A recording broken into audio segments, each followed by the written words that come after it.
नमस्कार पांडे जी। नमस्कार नमस्कार। पांडे जी, आप एक्सपीरियंस्ड हो, ट्रस्टेड ब्रांड हो, तो मेरी एक इंक्वायरी कह लो या इसको एक कन्फ्यूजन कह लो। हम जब भी कमर्शियल प्रॉपर्टी ख़रीदने जाते हैं तो 99% बिल्डर हमें एक अश्योरेंस देते हैं, एक लीजिंग दिखाते हैं कि ये प्री रेंटेड लीजिंग प्रॉपर्टी, लेकिन ये बहुत बड़ा झोल झाल हो जाता है, बाद में बहुत दिक्कत हो जाती है। इससे कैसे निकले या आपके क्या व्यूज़ हैं इसके ऊपर? बड़ा अच्छा सवाल पूछा है अनिल जी आपने, और बड़ा कॉमन सवाल है। आज हमारे देश में रियल एस्टेट में एक नया सिस्टम चला है। ज़्यादातर बिल्डर्स प्री लीज प्रॉपर्टी बता करके अंडर कंस्ट्रक्शन या अंडर डेवलपिंग या अनडेवलपिंग प्रॉपर्टीज़ को प्री लीज बता करके सेल कर रहे हैं, जो कि एक बहुत बड़ा, क्लियर वर्डों में बोलूँगा, जो कि एक बहुत बड़ा फ्रॉड है। और इस फ्रॉड के अगेंस्ट में एक मुहिम चलनी चाहिए। जो लोग इस तरह की प्रॉपर्टियों में इनगल्फ हो जाते हैं, वो बेचारे अपने जीवन भर का पैसा लगा के इस उम्मीद में कि शायद मुझे ओल्ड एज में जैसे पेंशन मिलती है उस तरह से प्रॉपर्टी का कुछ रिटर्न मिलेगा, लेकिन उनको मिलता है बाबा जी का घंटा। लेकिन पांडे जी, मेरे को एक बात बताइए, ये फ्रॉड किस तरह हुआ है? वो हमें लीज प्रॉपर्टी दिखाते हैं, पेपर्स दिखाते हैं, वो किस तरह चेक करें वो जेन्युइन पेपर्स हैं या फिर फ्रॉड है, फेक है? क्योंकि 90% ये आगे जाके प्रॉब्लम्स आती हैं। इसके बारे में कुछ रोशनी डालिए। बहुत ज़्यादा चीज़ें देखने वाली नहीं होती हैं। एक्चुअली मेनली क्या है कि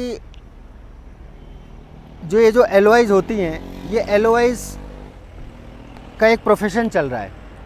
कुछ ऐसे बिल्डर्स हैं जो 4 लाख 5 लाख रुपए दे के दिल्ली के कंसल्टेंट से, दिल्ली के कुछ डीलर हैं, चंडीगढ़ के भी कुछ लोग हैं, जो लोग इस तरह की एलओआई प्रोवाइड करा देते हैं। और उस एलओआई को अगर आप ठीक से पढ़ेंगे तो उसमें साफ साफ लिखा होता है कि ये कंपनी इस एलओआई को बगैर किसी रीज़न को एलोकेट किए सुओ मोटो अपने आप रद्द कर सकती है।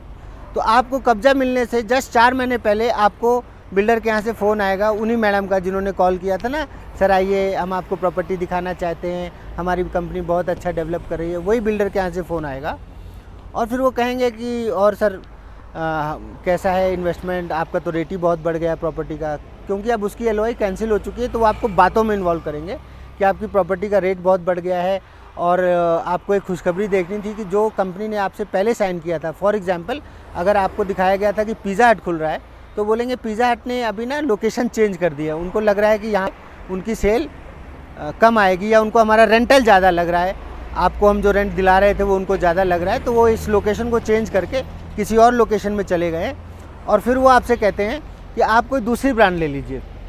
तो आप तो उस समय बिल्कुल जैसे कहते हैं ना, इनोसेंट आदमी हो, ज़िंदगी में पहली बार कोई ऐसी चीज़ खरीदी थी, आप उसको कहते हो कि सर ठीक है बताइए कौन सी ब्रांड है, तो वो एक ब्रांड बताएंगे, कोई नई ब्रांड क्रिएट कर देते हैं। वो उनकी खुद की ब्रांड होती है, क्योंकि वो प्रॉपर्टी उन्होंने पहले ही आपको बहुत महंगी बेची है। एक्चुअल फैक्ट में Anil ji, stand alone property की जो कीमत होती है उससे इस तरह की प्रॉपर्टियों की कीमत 3-3, 4-4 गुना ज़्यादा होती है, जिसमें रिटर्न दे रहे हैं, आ नहीं रहा कुछ। आपको 100 रुपये की चीज़ 400 रुपये में बेच करके आपके ही 300 रुपये आपको धीरे धीरे वापस करने हैं। बिल्कुल। उसमें भी नीयत ख़राब हो जाती है इन लोगों की। जब ये 200-250 रुपये वापस कर देते हैं तो कहते हैं बुलाओ यार, इसको सेट करते हैं बंदे को। मेरी आप लोगों को एडवाइस ये है कि पहली बात तो एलओआई और इन सब चक्करों में मत पड़ो। अब ये बादल हैं, कैमरामैन देखो, ये बादल हैं, ठीक है, ये बादल हैं, तो बादल हैं ना यार, आई कैन फील इट। जो चीज़ रियलिटी में है वो आपके सामने है, मगर जो चीज़ है ही नहीं उस पर आपको विश्वास करने की ज़रूरत नहीं है। आप ऐसी प्रॉपर्टियां खरीदें जिनमें कंपनी का स्टोर ऑलरेडी खुला हुआ हो। फॉर एग्जांपल, आप जीरकपुर में जाइए, आप देखते हैं वहाँ रेड टेप का स्टोर खुला हुआ है, रेड चीफ का स्टोर खुला है। अभी जीरकपुर में प्राइम स्क्वायर करके एक प्रॉपर्टी है, उसमें रेड चीफ का नया स्टोर खुल रहा है।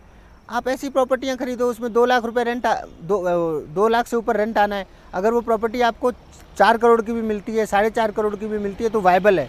रीज़न क्या है? एक तो वो एग्जिस्टिंग है, खड़ी है, उसके अंदर ब्रांड ऑलरेडी आ चुकी है। जो ये स्पेकुलेटिव वाली चीज़ें हैं, बहुत सारे बिल्डर हैं ट्राई सिटी में जो कोई स्पेकुलेशन नहीं कर रहे हैं। वो कह रहे हैं भैया एयरपोर्ट रोड पे हैं कुछ अच्छे बिल्डर हैं जो कह रहे हैं हम आपको पैसे ले रहे हैं, आपको दुकान बना के, बिल्डिंग बना के देंगे। ये आपका लुकआउट है कि आप उसमें कौन सी ब्रांड लाते हैं, कैसे आप उसको लीज आउट करते हैं। आप अच्छा कंसल्टेंट हायर करो, लीजिंग के बहुत अच्छे अच्छे कंसल्टेंट हैं, आप उनको हायर कीजिए। हायर करने के बाद आप देखिए आपकी ब्रांड आपके स्टोर में वो कोई बंदा डोमिनोज़ लेकर के भी आ सकता है, कोई बंदा पिज़्ज़ा हट लेके आ सकता है, कोई बंदा बर्गर किंग लेके आ सकता है। फूड के आउटलेट्स हैं, उसके अलावा और वेरियस आउटलेट्स हैं, कपड़ों के ऑक्टेव है, पीटर इंग्लैंड है, यूएस पोलो है, ये सारी कंपनियां भी आती हैं। लेकिन ये एग्जिस्टिंग प्रॉपर्टी में जब आती हैं तो वो एक सॉलिड डील होती है। जो कागज़ों में प्रॉपर्टी है, कागज़ों में लीज़ है, कागज़ों में किराया है, उसमें यार ज़िंदगी कागज़ों में ही निकल जानी है।